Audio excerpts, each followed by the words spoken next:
Folks, prepare yourselves because you're about to see Bill Maher absolutely rip leftist crazy actor Sean Penn to shreds over his extreme Trump derangement syndrome. You know it's bad when Bill Maher, of all people, is saying that you're too far to the left and insane in your hatred of Trump. That guy is no fan of Donald.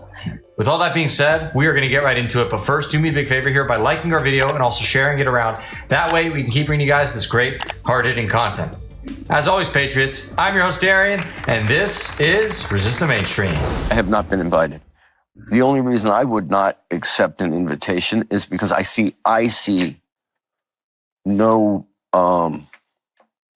it's a long flight.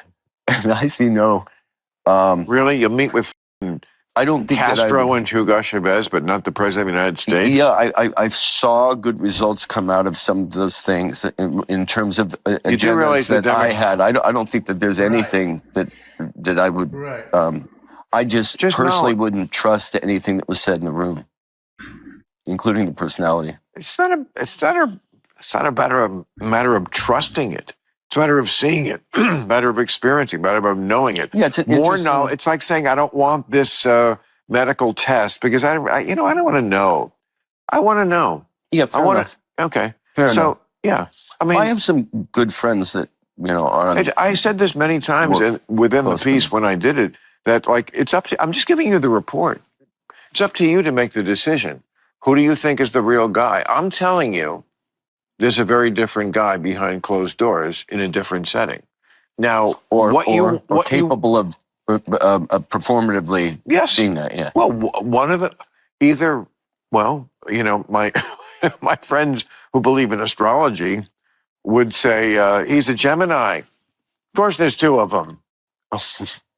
Okay, that's one way to look at it. Other people will say, well, the real guy is the guy you met, and he's playing this clown on TV.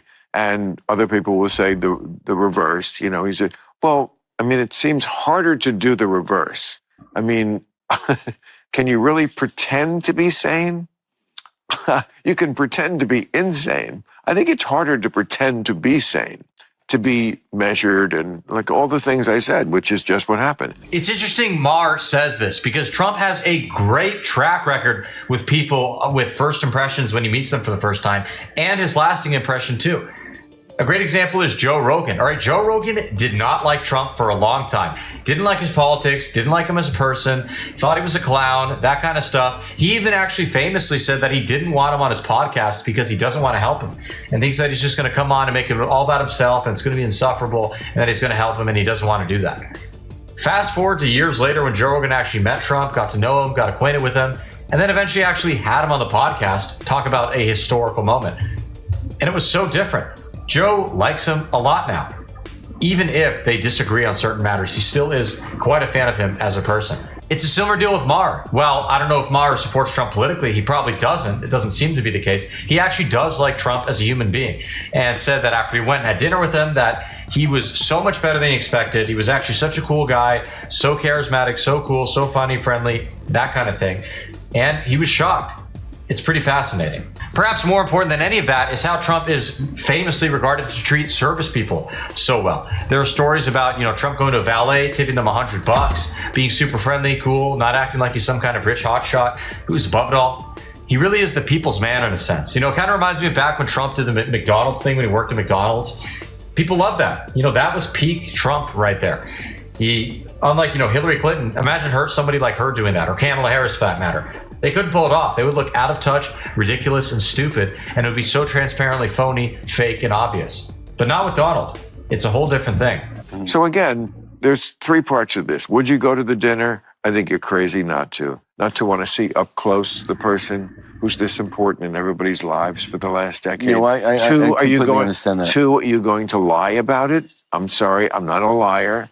I don't lie, so I told the truth. And then three, do I go back to doing what I always did? Yes, I did. Yeah, but you could have told more truth or you could have told less truth. I told a lot of truth. I told everything. I would have enjoyed a little more brevity on that. But I absolutely understand that. But that's just emotional. You were just triggered. It's possible. It's possible. Yeah. It's true that. But For some reason, this particular president triggers me rather often. Exactly. He makes people crazy, but he's not making me crazy. I don't know about that one. Maher has peak TDS. Is it as bad as that of Sean Penn? Obviously not, but it nonetheless does exist. And let's not try to let Maher too off the hook. You guys remember back in 2019 when Dennis Prager was telling Maher, hey, they've got men going to the women's restroom and that kind of stuff, and Maher laughed and said, oh, that's ridiculous. Come on. You're insane for even bringing that up. That's just a small minority. That's not happening. And then years later, all of a sudden, Maher was railing on the woke left for how obsessed they are with sticking men in women's sports and locker rooms and that kind of thing. Hello, Bill. You were warned about that 5 years ago and you scoffed at it. So maybe it's time for you to take a little bit of humility. Just an idea. But so you really wouldn't go? No, I don't. I'm not saying I think I wouldn't, because let me put it this way: what I know I would not do. Especially, he's very. I would not go. Let's say, so for example, when we talk about this very different president of Uruguay, there were things that Uruguay had models of in development that could be very helpful to Haiti, and I went to see if we could get some training from them, and so on and so forth, which we did. And whereas if I were, let's say, representing a cause célèbre, say it was Ukraine, say it was whatever it was, I would not fool myself that I was going to get anywhere with him. I know that I wouldn't. I know that I would have no influence. Bad attitude. You don't know that. You don't know anything. He's a guy who frequently seems to go by what the last thing he heard was. I'll tell you this about Donald Trump, and you don't know it because you don't go to dinners. It's all about. I didn't go to dinner with President Trump. That's true. You should. It's all about personal relationships. I've not been invited. Okay, I will get you an invite. He's a star in a way. I bet you he would like to meet you, and you would have a. Yeah, he'll see the show. He says, if I see him, they're going to call me. I think he watches the podcast. He does watch the show. He's a faithful viewer. He's got people that do his thing. Dan Bongino would be knocking on your door if you didn't go to dinner. That's not why I did it. And it could work out the other way. You don't know. He's very unpredictable. And this guy talking about an alleged weaponized federal government. Dude, you literally supported Joe Biden. I digress. A fun story about Sean Penn's visit to Cuba when he hung out with Fidel Castro. So he showed up there, Fidel greeted him, brought him over to his house, kind of weird, and he had his 14-year-old daughter with him, Sean Penn, and she told Fidel that she would not shake his hand and refused because she was so furious about how he apparently treated LGBT people or something like that. And Sean Penn went and bragged about it on the Howard Stern show. Oh, I was so proud of her. She had the receipts. It was so beautiful. Oh, just tearing up thinking about it. And then he says that Fidel acknowledged that he used to do bad things to homosexuals, but he's changed since then. He's learned a lot and he's growing.